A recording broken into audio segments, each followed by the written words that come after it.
Good morning. Good morning. To God be the glory. Welcome back to the 31 Day Challenge recap. We're doing Psalm 7 and Proverbs 7.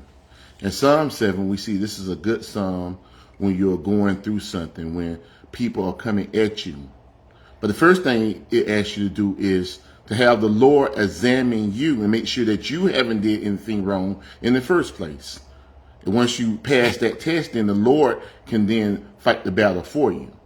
But that's why it's so important to make sure that you're in the right. And the only way you're going to know you're in the right is to come to the Lord. Because if we judge by our own standard, we ain't going to do what's right. We don't think what we're going to do is wrong. But to be honest, a lot of times it is. So let's look at the Lord first when we're going through something and say, Lord, if I did something wrong, judge me, fix me first, and then we can deal with the other problem. That's basically what Matthew chapter 7, 1 through 5 is saying.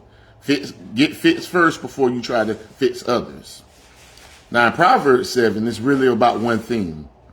Remembering what God says so you don't listen to the harlot. Now the harlot doesn't necessarily have to be a woman. It could be a man, or it could be an ideal, or it could be stuff. But anything that draws you away from what God is trying to do in your life can be that harlot.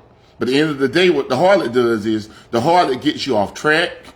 The harlot takes up your time. And before you know it, the harlot takes your life. So you need to listen to what God says and follow his ways so you don't get caught up by the harlot who will destroy you. To God be the glory, everybody.